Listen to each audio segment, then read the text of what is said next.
pensamiento humano o carnal, sino natural, Señor.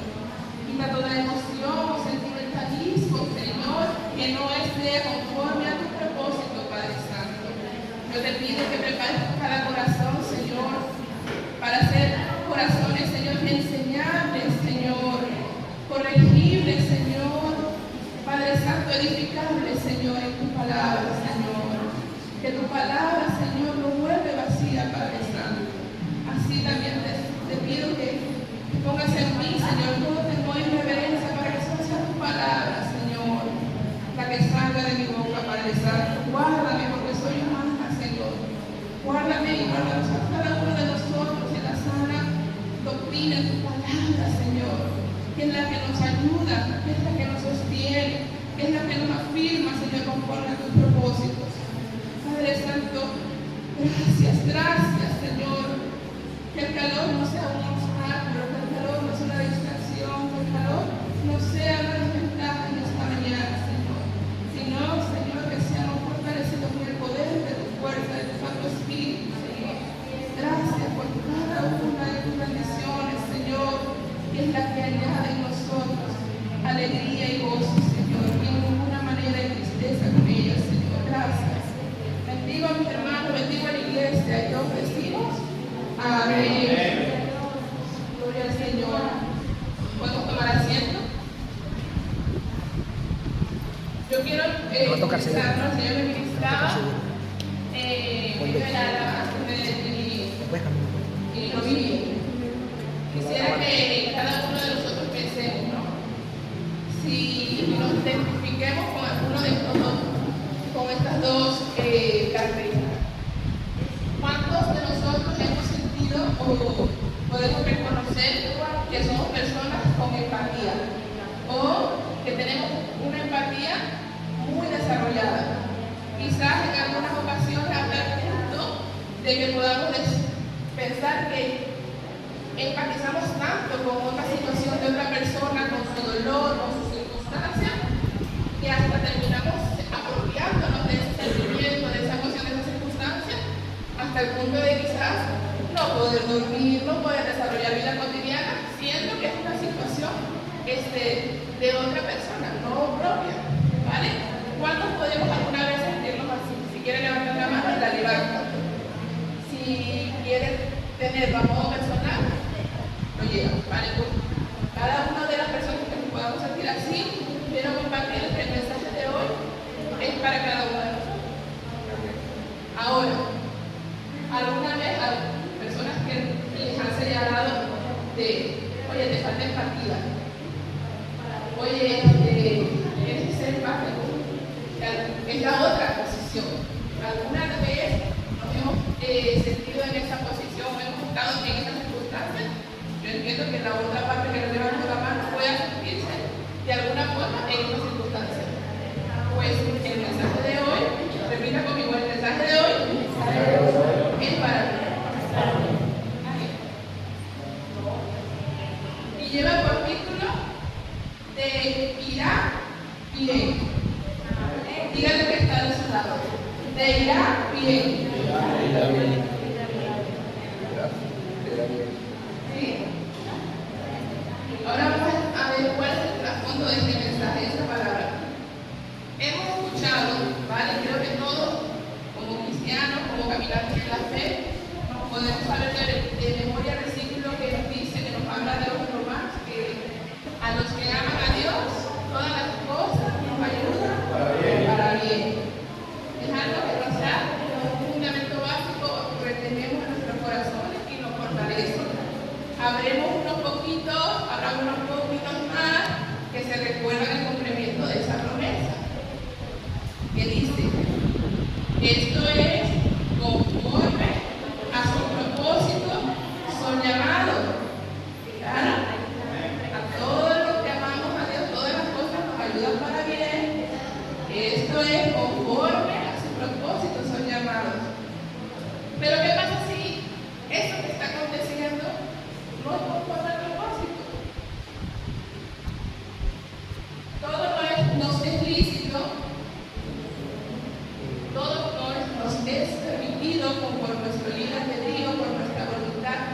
de ser, de hacer, pero puede que cosas que hagamos o que queramos hacer no sean convenientes, nos retrasen, nos alejen de aquello que estamos llamados a hacer y hacer, ¿vale?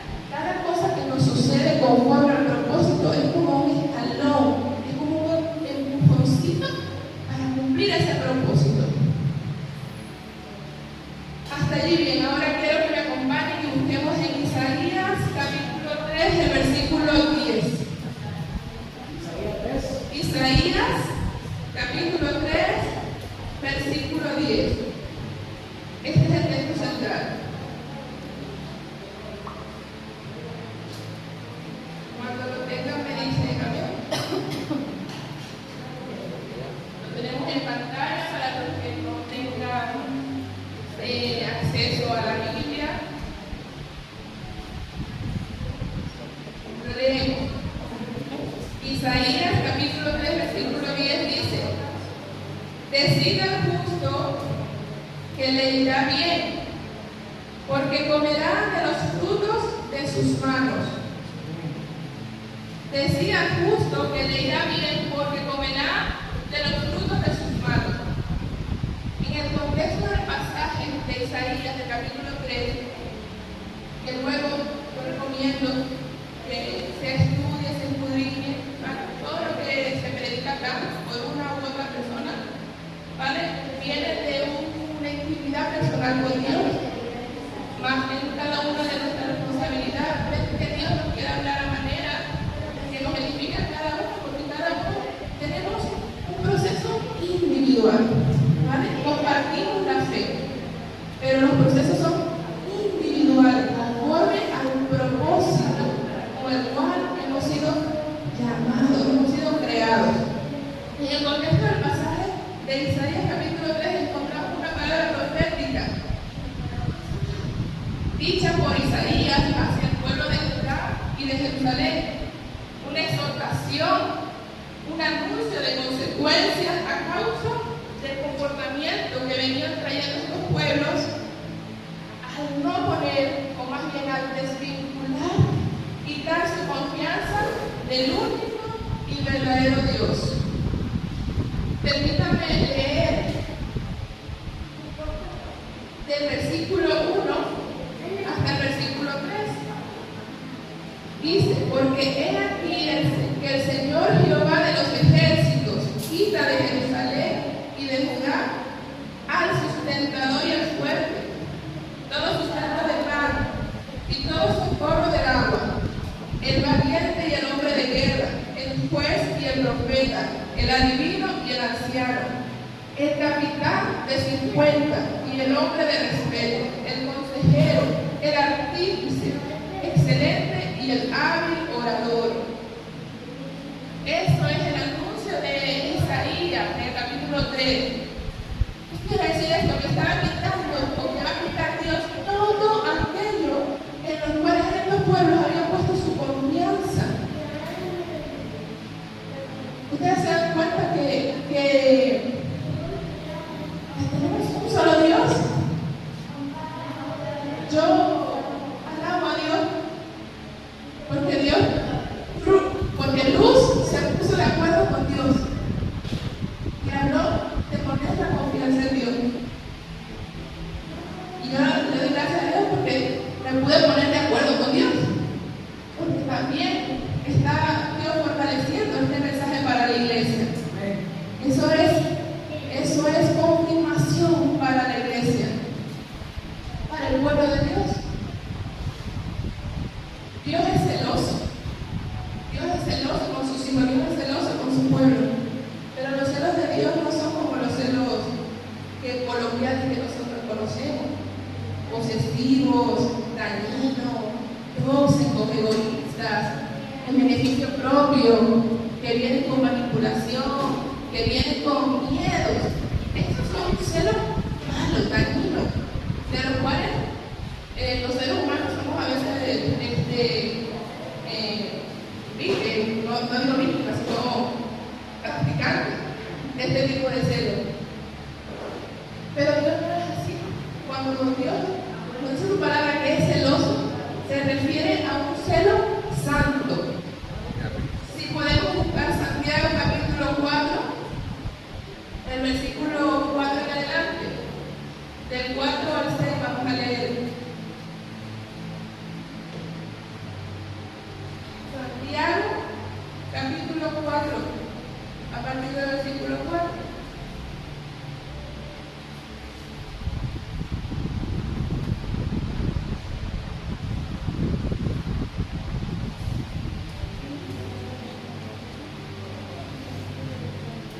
Dice la palabra de Dios: oh almas adúlteras, ¿no sabéis que la amistad del mundo es enemistad contra Dios?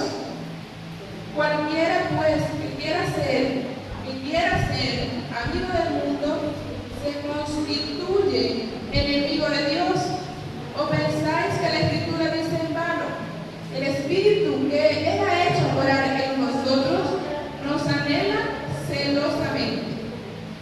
Pero Él da mayor gracia. Por esto dice: Dios resiste a los soberbios y da gracia a los humildes. ¿Qué quiere decir esto? Que no me puedo relacionar con gente que está afuera en el exterior, que no es creyente, porque soy enemigo de Dios. No se refiere a eso. Muchas personas lo interpretan así y satanizan a cualquier persona fuera de la iglesia. Pero yo digo que en iglesia, no en iglesia, pero en las iglesias hay muchas personas que asisten que son amigas del mundo. Y afuera hay personas que anhelan, que necesitan escuchar una palabra de ánimo, que necesitan un amigo como Jesús. Y que Jesús está esperando por ellos, pero ¿cómo irán? ¿Cómo creerán si nadie les predica, si nadie les enseña? Entonces, ¿qué significa? ¿Ser amigo de Dios o ser amigo del mundo? Yo no me hago amigo de nadie que yo no comparta cosas en común. ¿Sí? Yo me imagino que usted también. Usted puede tener compañeros de trabajo, vecinos, vecinas, compañeros de actividades o circunstancias, pero yo no me hago amiga personal de dedicar el tiempo valioso que Dios me ha dado con personas que yo no tengo intereses, razonamientos, cosas en común conforme al propósito que Dios me dio. ¿Por qué? Porque si fuese así, es porque entonces tengo intereses que me llaman de esa persona, que ama lo que el mundo ofrece. Y todos, yo creo que todos venimos del mundo. Y hemos conocido lo que el mundo nos ofrece. El mundo nos ofrece promesas. El mundo nos ofrece promesas de éxito, de fama, de posiciones, de poder, de amistades que guay, la vamos a pasar que equipas, parecía que va a ser siempre una fiesta, parecía que siempre van a estar allí, pero lo que venimos del mundo sabemos que cuando vienen las circunstancias difíciles, poquitos, contados, todos se van y siguen en la fiesta, y siguen en sus asuntos, y siguen en sus intereses, y muchos estaban allí esperando nada más ver este mal, deseando al fin. Yo viví en el mundo y eso fue lo que viví, por lo cual el mundo no me interesa nada, más las almas que Dios quiere que vengan y que conozcan a Cristo. Eso me interesa a mí del mundo. Pero somos humanos y el enemigo es astuto y hay cosas atractivas en el mundo todavía. Entonces somos tentados. Leemos esto y decimos entonces: tengo amistades en el mundo. Usted puede empatizar con las personas de afuera. Usted puede y debe empatizar, ¿vale? Pero con un propósito, ¿vale? Porque a veces la empatía se vuelve tan, sí, es que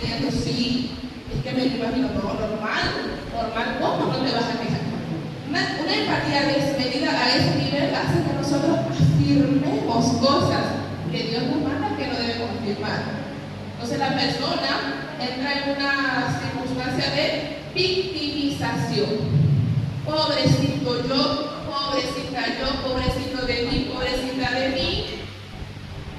Y tiene tanto deseo de empatía, de validación, pero poco deseo de edificación, poco deseo de salir de esa situación. Hay un pasaje que conocemos. ¿Cómo? Si no hay nadie que me acerque a ese estanque. Y cuando yo intento, ya otro llegó primero. También hay otro pasaje de unos amigos que bajaron a su amigo por el techo para que llegara a Jesús. Esos amigos son buenos. Esos amigos que nos acercan a Jesús son buenísimos. Porque uno está pensando en otras cosas que es el bien de tu alma. Y el bien de tu alma es el bien de tu familia, es el bien de tu generación, es el bien de tu descendencia.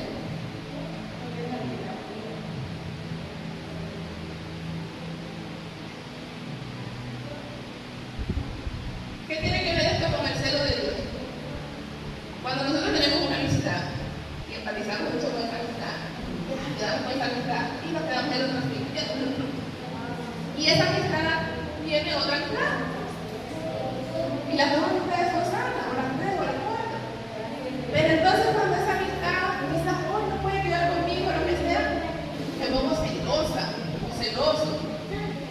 Y empieza a mí el corazón a pensar, porque tiene otro amigo, otra amistad. Esos son los celos que yo digo que son incorrectos, porque soy egoísta. Estoy siendo egoísta. Si yo quiero el bien de mi amigo, si tiene muchos amigos que le edifican, yo me voy a sentir súper bendecida. Porque mi amigo, cuando yo me vuelvo a juntar con él, va a traer tanto fruto del que yo voy a comer. Y me voy a edificar. Pero ese no es el celo de Dios. Dios que no tiene celos de que te hagas amigo del mundo porque ya no vas a ser amigo de Dios. No. El celo de Dios tiene que ver con el sentido de identidad, de pertenencia y de cuidado. Recordemos que Dios es Dios, pero Dios es nuestro Padre, nuestro Creador, nuestro Señor, nuestro amigo. Vamos a relacionarlo porque lo más parecido que conocemos es el celo paternal o maternal natural de los cuidados de una madre hacia sus hijos, ¿vale? Esto siempre que sea funcional, porque hay celos también maternos o paternos que pueden ser disfuncionales, a un grado posesivo, a un grado sobreprotector, ¿vale? Que puede dañar o puede herir o puede limitar el proceso de crecimiento de un individuo, ¿vale? Pero vamos a llevarlo a edades pequeñas. Cuando nosotros tenemos un niño pequeño, vamos así, súper atentos. No queremos que se tropiece, no queremos que se caiga, queremos evitarle cualquier sufrimiento. Y sin embargo somos limitados porque igual sucede. Por más que nos esforzamos, la limitación nuestra al ser humano es que nos encontramos que nosotros no somos omniscientes, omnipresentes ni omnipotentes. Con lo cual, el seno de nosotros como seres humanos, aunque seamos madres o aunque seamos padres, son limitados, son terrenales, son naturales. No tienen nada que ver con el celo de Dios. Porque el celo de Dios viene desde el atributo que es, Él es amor. Él todo lo sabe, Él todo lo puede, está en todo sitio. Entonces va a ser un celo perfecto, que nos va a cuidar, que nos va a proteger, que nos quiere llevar al propósito por el cual estamos nosotros siendo llamados. Dios ejerce una paternidad perfecta y responsable. Aunque nosotros seamos infieles, Él sigue siendo fiel. Y si nosotros siendo malos sabemos dar buenas cosas a nuestros hijos, ¿cuánto más nuestro Dios? Entonces cuando Dios nos habla de esa amistad con el mundo, no lo está haciendo desde el juicio, desde el señalamiento, desde la condenación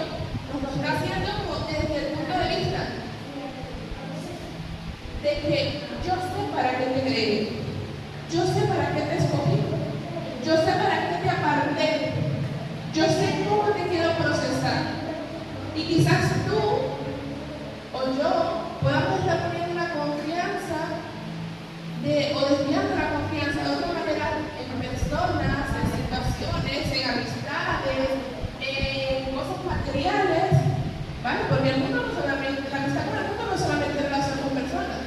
La amistad con el mundo es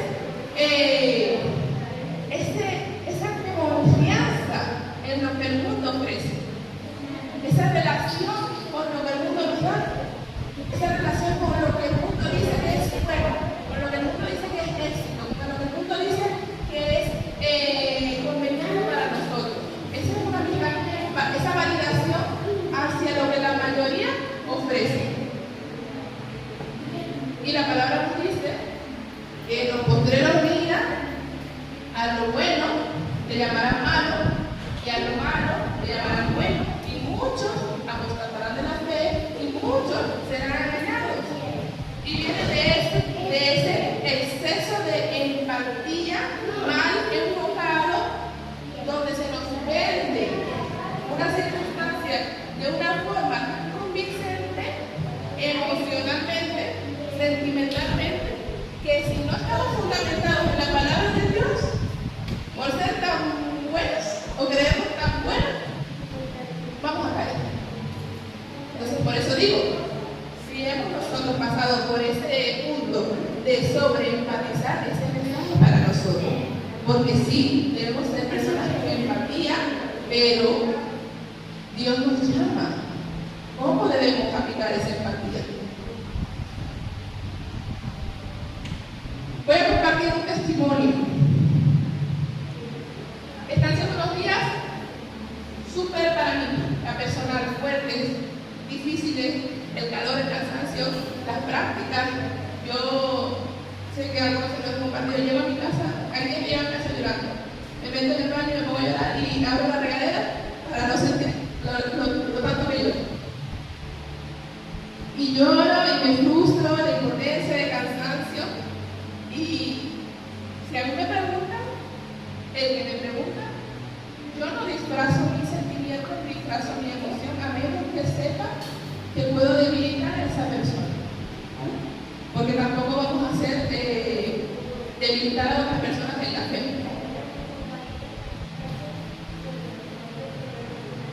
Modero mis emociones, o sea, lo expreso sin quizás cargar a otras personas o eso intento. Y humanamente podemos tener días así y permitir aceptar que quizás no todo está bien en este momento o al día de hoy. Aceptar la dificultad en el tiempo presente no nos hace menos creyentes, no nos hace menos unidos, no nos hace menos hijos de Dios, no nos hace menos fuertes.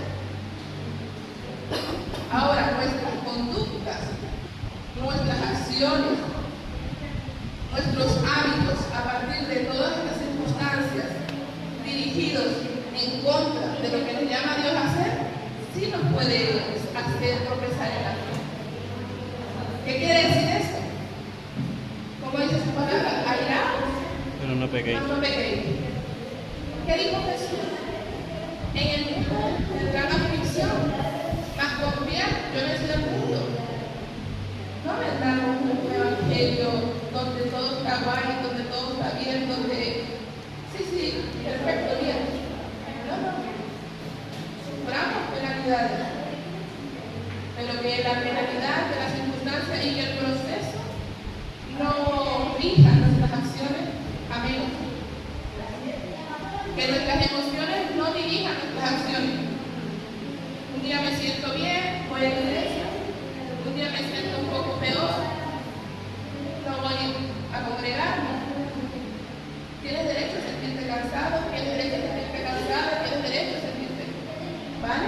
Pero para tu bien espiritual, la recomendación es no dejar de congregarte. No dejar de congregarse. Y mucho menos cuando nos sentamos débiles, porque es un momento entonces de que el Espíritu obre en nosotros. Y eso puede ser a través de un testimonio, a través de un abrazo, a a través de una palabra, a través de un cántico. Este versículo me llegó a mí clavadito. ¿Podemos poner otra vez Isaías 3:10? Porque es la importancia de lo que les estoy diciendo. No dice como muchos otros versículos similares, que también son buenos, que también son necesarios, que nos habla de confía, todo lo puede en Cristo que te fortalece, todo te ayuda para bien. Dios aquí mostró algo muy importante y necesario para la iglesia en estos procesos. Fíjense que dice Isaías: decid al justo que le irá bien. El verbo decir nos delega una autoridad y una responsabilidad, un mandato como iglesia. Nuestro deber de ir, hablar, recordar, anunciar.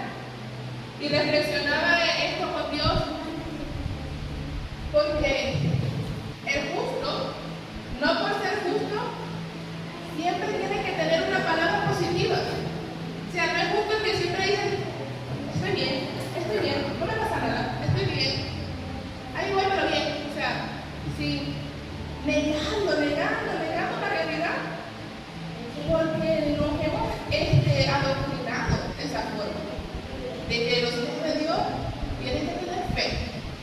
Y parece que si reconocemos que algo no va bien, es que no tenemos fe. ¿Qué necesidad tiene entonces Dios de decirnos que hay que decirle al justo que le irá bien, si el justo ya sabe que le va a ir bien? Dios no hace nada por casualidad, Dios no hace nada sin necesidad, Dios no habla por hablar.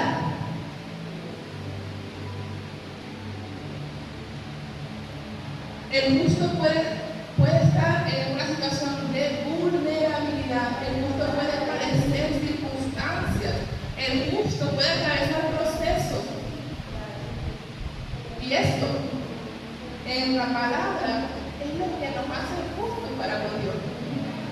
Porque si fuese así, ¿qué necesidad? Dice Dios de que nos manda a decirle al justo que todo irá bien. ¿Qué necesidad si Él lo sabe?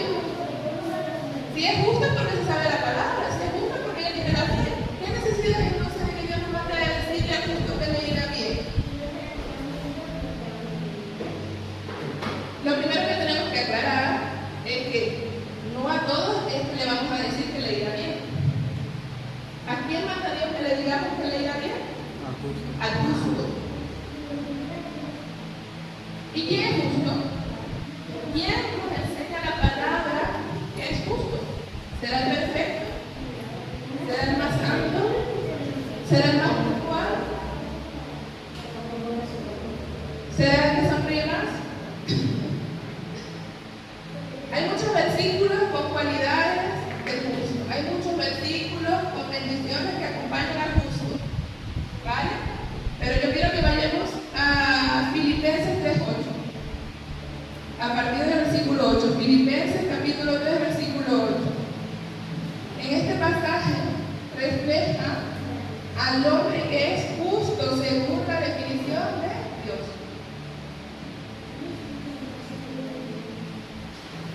Filipenses capítulo 3 a partir del versículo 8. Vale, palabras de Pablo, y toda la palabra es útil, ¿no? Porque es inspirada por Dios.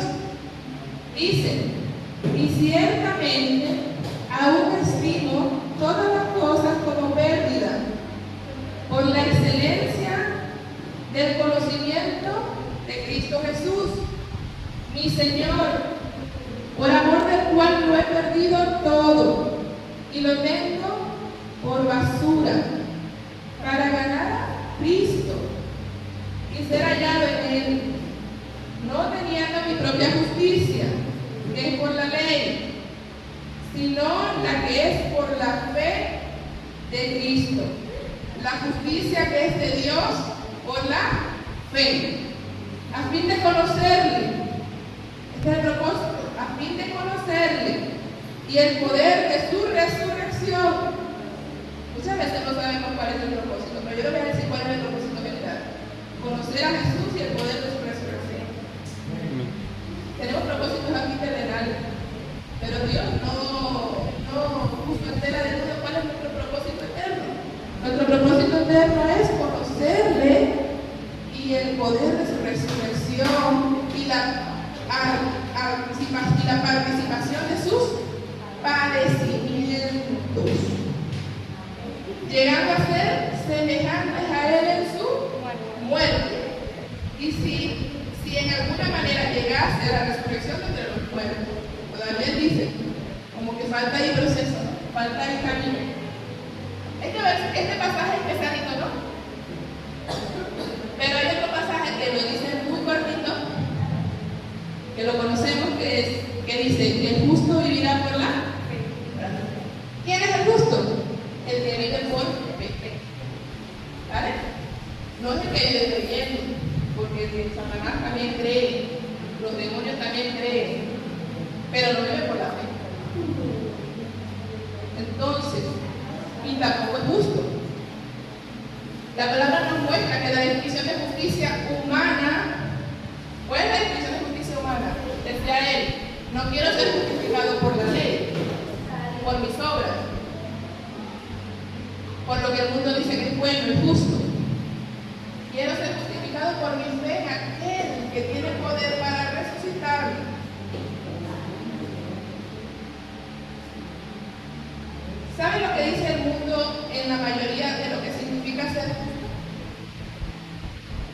Según el mundo, ser justo es dar a cada persona lo que se merece. Entonces yo le doy a cada persona lo que yo creo que merece. Y esa persona le da a cada persona lo que él cree que merece. Entonces cada uno tiene un razonamiento y una medida de perspectiva, y una medida de empatía, y una medida de justicia. Entonces, ¿qué se hace allí? Pues cada uno opina como mejor le parece. Entonces, tú decides para ti lo que es justo. Estás autojustificando. La psicología muestra que sanar, lo que llama la psicología, una persona que está sana es tratar a los demás como te traten a ti. ¿Vale? Llegas a un punto donde ellos evalúan hasta el nivel solamente emocional. ¿Vale? Y para que tu alma esté bien, tiene que estar equilibrada. Tú no te sobreexijas a dar más de lo que te den. Y para que te sientas bien contigo misma, con tus buenas acciones, pues da conforme a lo que recibas. Entonces creas un equilibrio emocional con el cual vas a estar bien. ¿Vale? Pero ¿qué pasa? Las personas que actúan de esa forma se encuentran en un estado donde a la final no tienen paz. ¿Vale? Porque el vacío espiritual, que solamente lo puede llenar el Espíritu Santo, la justicia de Dios, que es por la fe, no está aplicada aquí. ¿Vale? Siempre te encuentras autoevaluándote a ti mismo según lo que los demás piensen, porque hay quienes van a validar que lo que has dado está bien, y hay quienes van a decir que das muy poco, y hay quienes van a decir que no has dado nada. Entonces te encuentras en un punto, y esto es amistad con el mundo. ¿Quieres que te valide el mundo o quieres que te valide Dios? La justicia de Dios está ligada con su amor sobrenatural. Siendo nosotros merecedores de la paga del pecado, ¿cuál es la paga del pecado? La muerte. La muerte. Él nos hizo por su gracia justos, siendo injustos. Esa es la justicia de Dios. Que ese Dios a sí mismo, para todo aquel que cree en Él, no se pierda, mas tenga vida eterna. ¿Qué justicia preferida? Me gusta este pasaje porque claramente refleja la justicia de Dios en nosotros, en nuestra conducta.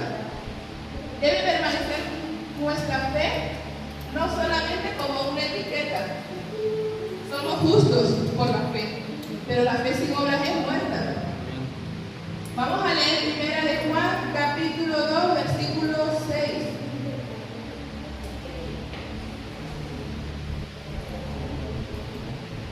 Vivir por fe en Cristo Jesús. Primera de Juan, capítulo 2, versículo 6. Dice: el que dice que permanece en él debe andar como él anduvo. Se refiere a Jesús. La fe sin obras es muerta y no produce fruto, no se manifiesta, no trasciende. Conociendo esto, ya sabemos reconocer quién es justo y quién no es justo. La palabra nos dice: por su fruto le conoceréis. ¿Cuál es el objetivo? Saber a quién tenemos que decirle que le irá bien. Y sabemos a quién tenemos que entonces corregir, edificar, exhortar. Y eso no quiere decir que es maldecir. Eso quiere decir que no podemos decirle a alguien que le va a ir bien, aunque en lo actual le puede estar yendo súper bien a los ojos del mundo, porque su final es camino de muerte. Y hay cosas que nosotros sabemos claramente que no están bien. Y hay otras cosas que no podemos saber. Entonces, no podemos nosotros decir a todos que le irá bien, más a aquellos que Dios nos llama que son justos, que viven por la fe. ¿Cómo reconocemos el fruto? La palabra dice: no puede un árbol bueno dar fruto malo. Un árbol bueno no puede dar fruto malo.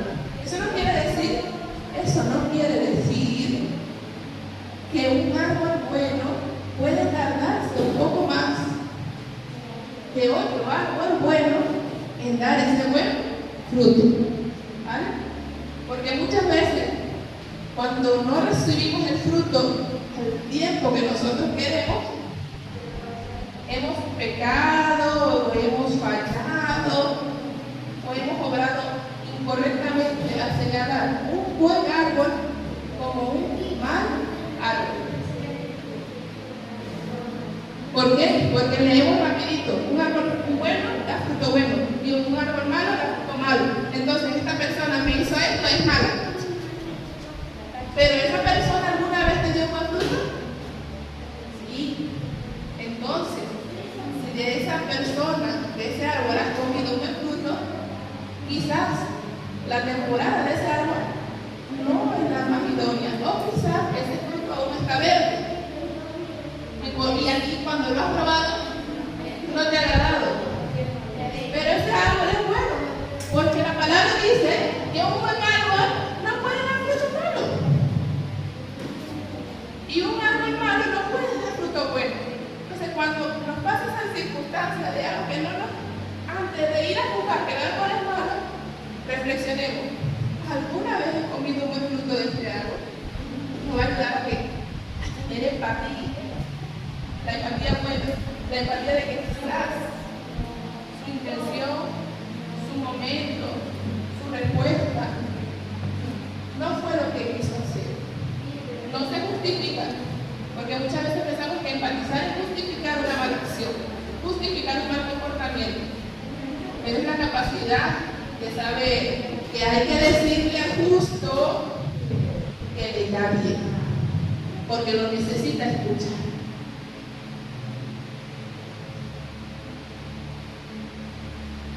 El mensaje que Dios nos está tratando de enseñar es sobre que debemos tener empatía. Crucé esta palabra un poco con un texto bíblico que cuando Amparo me hablando con el evangelio, compartiera la palabra, era el mensaje central que yo quería compartir, ¿no? Para con Dios, pero no le veía fluidez. No le veía yo ni pies ni cabeza.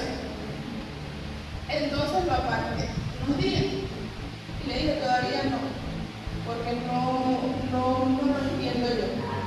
Sé que algo Dios me quiere contar, pero ni siquiera yo lo he entendido. Pasaron unos días y seguí, me llegó Dios con Isaías 3. Decía: justo que le irá bien, porque comerá de los frutos de sus manos. Pero Dios es tan maravilloso que me hizo entender aquello que había quedado en pausa. Y me hizo cruzar esto con la vida de Job. Con un proceso específico de la vida de Job, que es en la circunstancia que él vivió por su proceso con sus amigos. Y Dios me enseñó que a él y a sus amigos en medio del proceso, lo que Dios también le enseñó, entre cosas que le enseñó a Job, porque no crean ustedes que el proceso de Job fue solamente porque el diablo se lo pidió. El diablo no manda, el diablo no le dice las cosas. Dios permite, Dios le da una autoridad delegada. Pero recuerde esto, no hay proceso sin propósito. Si es de parte de Dios, no hay proceso sin propósito. Y yo entendí que en medio de su proceso, Dios le quiso enseñar tanto a Job como a sus amigos a tener empatía. Si podemos buscar el capítulo 2 de Job, el último versículo, léalo usted allí, yo se lo voy a decir simples palabras porque lo copié aquí literalmente. Es el último versículo del capítulo 2. Dice que Job, con sus 3 amigos, se sentaron con él en tierra por 7 días y 7 noches, y ninguno le hablaba palabra porque veían que su dolor era muy grande. Estos fueron los 3 amigos de Job. Vinieron cuando él estaba en su enfermedad, con su piel y su dolor, o sea, sin un rastro o sea, todo lleno de llagas, todo enfermo, después de haber perdido a sus hijos, después de haber perdido su riqueza, después de haberlo perdido todo. Estos 3 amigos vinieron, se rasgaron sus vestiduras, lloraron, se lamentaron y se quedaron con él en tierra por 7 días y 7 noches. Y ninguno decía nada porque veían que su dolor era muy grande. Yo no sé si usted, pero yo tenía la idea de que Juan no tenía muy buenos amigos. Pero yo leí esto y yo dije, yo no tengo amigos así. Yo no estoy segura si aún dentro de mi familia, en una situación así, alguno de mi familia, salvo mi esposo, se quedaría conmigo 7 días y 7 noches viendo mi dolor, aunque no diga nada con su presencia. Yo creo que eran buenos amigos. Eran buenos amigos. Pero en el capítulo siguiente empieza Job a renegar, no de Dios, de su propia vida, de su existencia, de su dolor, lo que sentía, a expresar naturalmente su humanidad. Y fue solamente el abrir su boca y empezar a expresar lo que él sentía, lo que a él, lo que él quisiera, prefería estar muerto, estar pasando por ese dolor tan grande, que por lo menos luego de eso viene por lo menos 10 capítulos más de sus amigos echándole la chapa.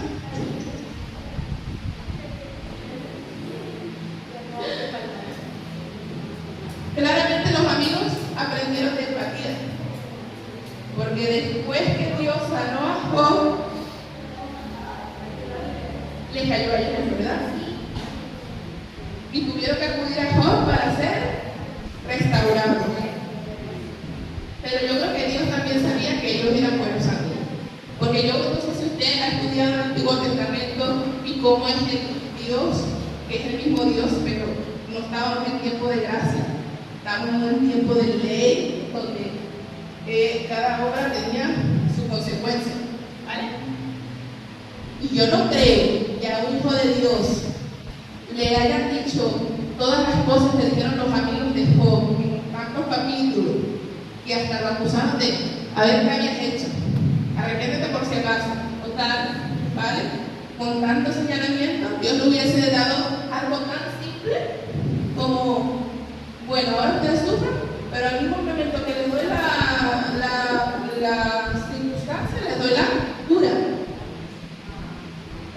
Yo creo que menos de lo que sufrió Job, sufrieron ellos. O sea, a simple vista Job sufrió menos. ¿Saben por qué digo que también Job aprendió empatía? Al principio hablábamos de que yo no me hago amigo de nadie que yo no tenga cosas en común. Usted tampoco. Si esos amigos eran tan buenos amigos de Job, el pensamiento de esos amigos era igual que el pensamiento de Job. Y se lo señala literalmente. Ellos aprendieron de Job. Job a ellos les enseñaba. Oraba por ellos. Ellos le dijeron, entre otras cosas, ¿cómo te quejas? ¿Cómo te quejas si tú eres el que nos has enseñado y nos has corregido? Podemos buscar Job capítulo 4, versículo 3. Job capítulo 4, versículo 3.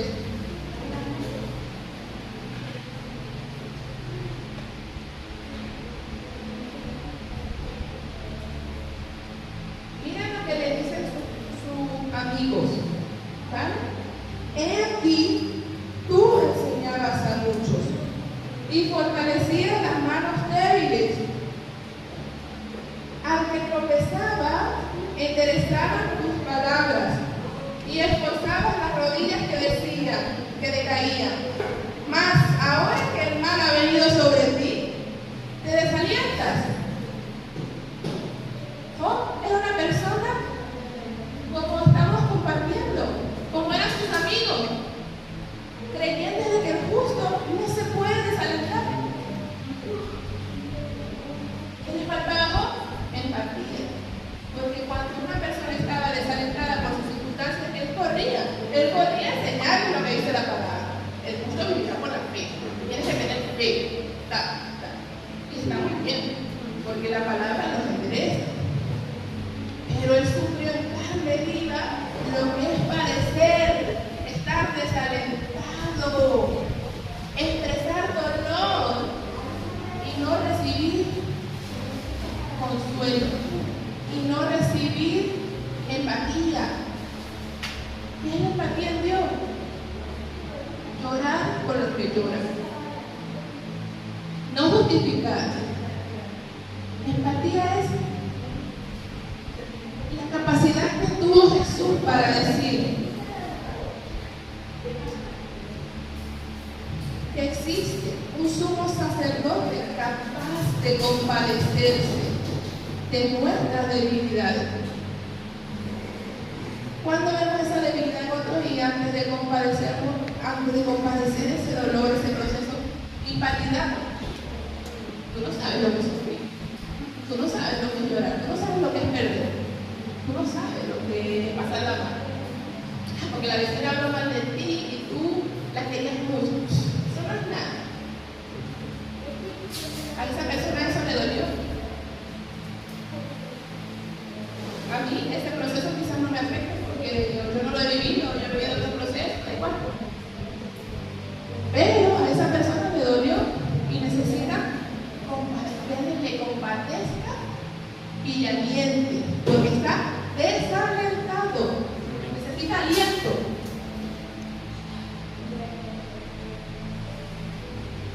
Sus amigos no eran malos, ni eran árboles malos, solamente hicieron lo que siempre habían hecho, lo que Job también había hecho, lo que Job le había enseñado a hacer. Y luego Job, como buen maestro, enviado por Dios, le enseñó lo correcto. Primero aprende el maestro y después aprende los demás. Dios es justo. Esos amigos no actuaron desde la maldad, actuaron desde la ignorancia, desde el desconocimiento. Ellos se dormieron 7 noches con su amigo, porque así había sido enseñado. Así es todo, no alentando, solamente corrigiendo. Dios nos está mandando que hay que decirle al justo, al que ha creído, al que manifiesta su fe con obras, al que alguna vez nos levantó a nosotros, al que ha estado también allí para ti, al que ha visto su arduo trabajo para tener su fe, su justicia, con empatía cuando atraviesa procesos. ¿Sabes? Te irá bien. El verbo está en futuro. Dios reconoce que ahora mismo no te está yendo bien. Ahora mismo no es el proceso que tú quisieras afrontar. Ahora mismo no es el trabajo que tú quisieras tener. Ahora mismo no es la situación con tus hijos que tú quisieras tener. Ahora mismo no es la situación con tus hermanos que tú quisieras tener. La relación con tu pareja que tú quisieras tener. Pero si vives por la fe, obras con tu fe, te irá bien. Y falta algo. Isaías 3:10. ¿Qué te irá bien? Porque comerás de los frutos de tus manos. No te va a ir bien porque sí. Te va a ir bien porque es la recompensa que tú sembraste, que yo sembré. No hay forma. O sea, no tienes que esperar a que Dios se sienta a decir, voy a pensar si le va bien o no le va bien. Dios te dio una autoridad y el Espíritu Santo que mora en ti, que mora en mí, para que nuestras acciones trasciendan en el mundo espiritual. Y mientras nosotros estamos aquí terrenalmente actuando por la fe, viviendo por la fe y justicia, en el mundo espiritual se está sembrando victoria para cosechar en el Espíritu que se va a manifestar aquí en la tierra. Amén. Ese plato, ese fruto. No hay manera de que no te vaya bien. En el tiempo que tiene que suceder, sucederá.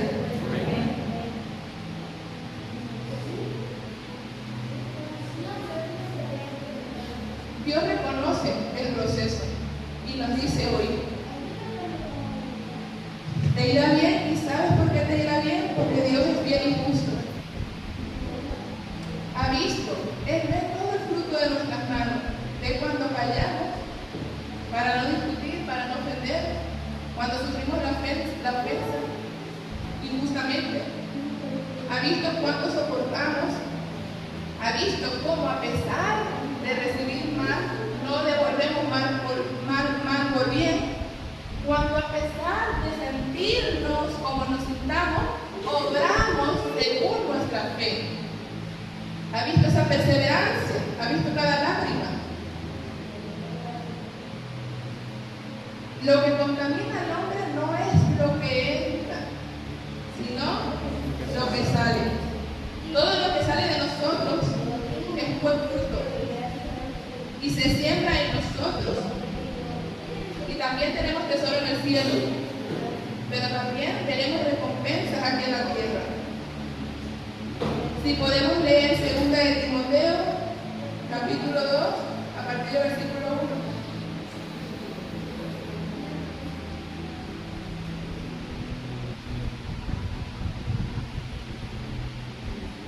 Segunda de Timoteo, capítulo 2, a partir del versículo 1.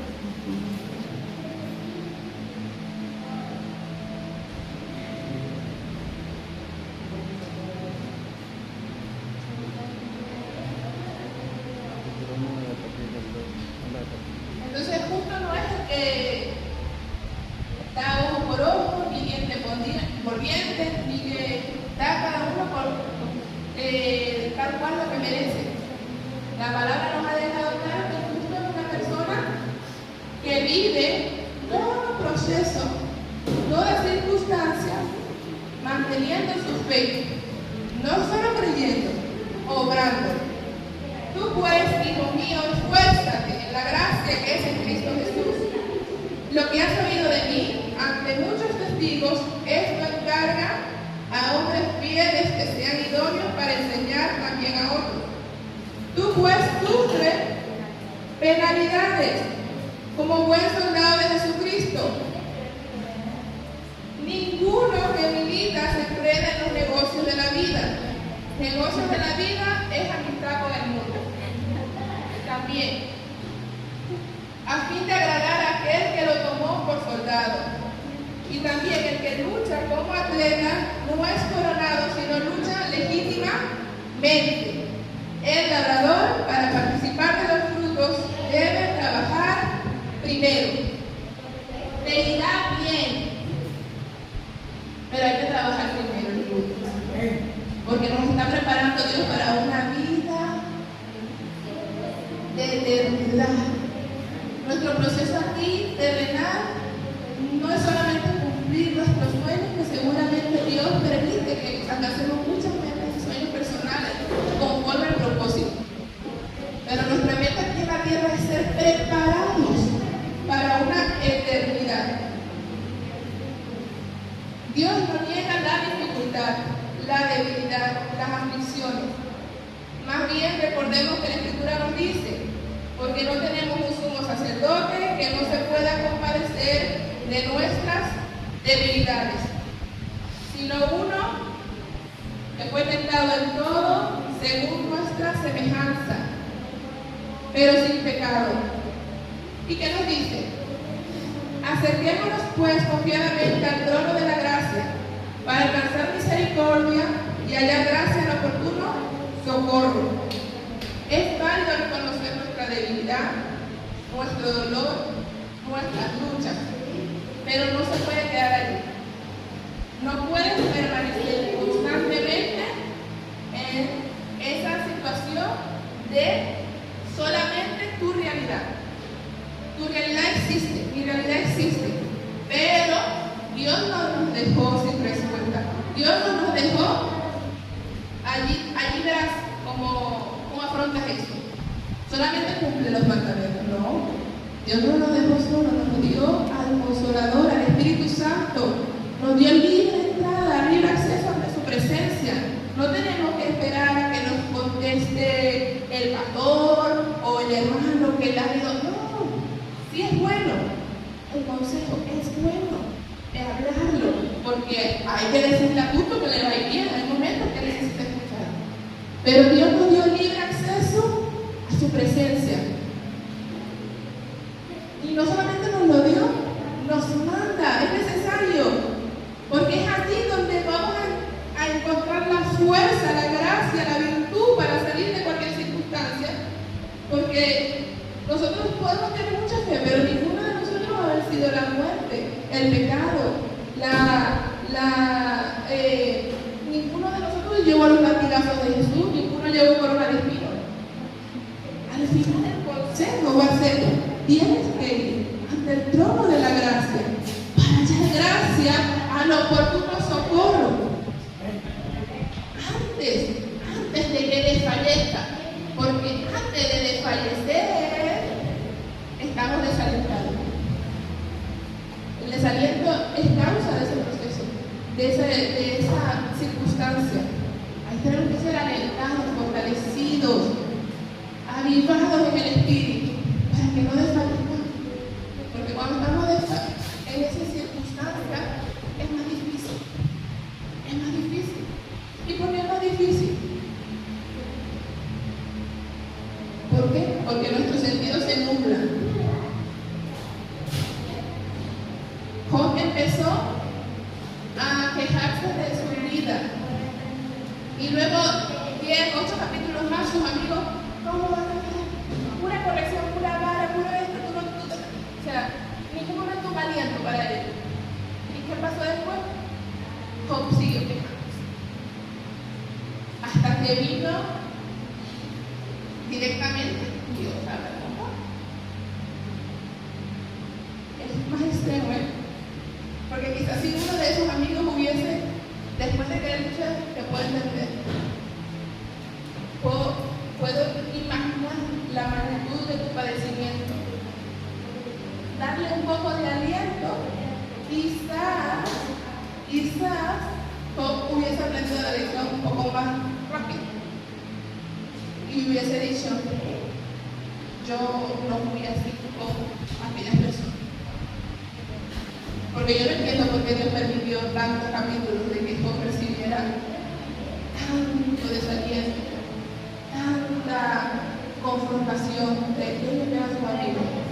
¿Por qué esperó tanto Dios?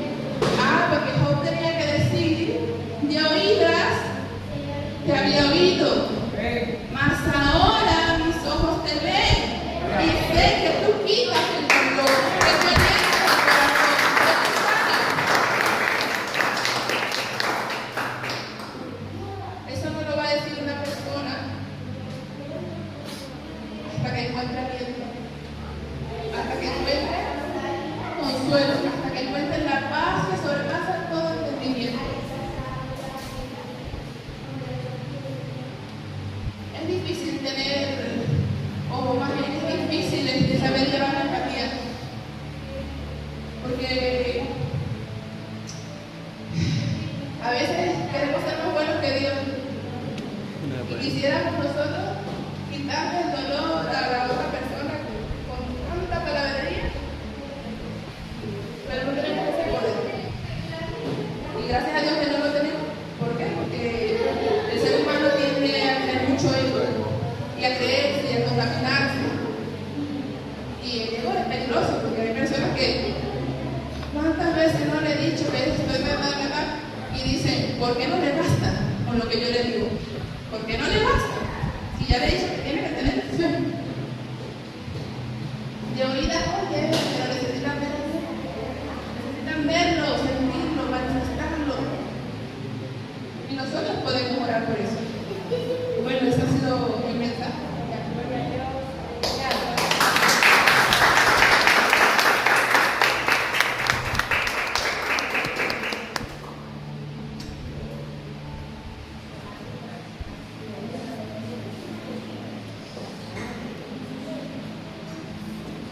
De oídas, mas ahora mis ojos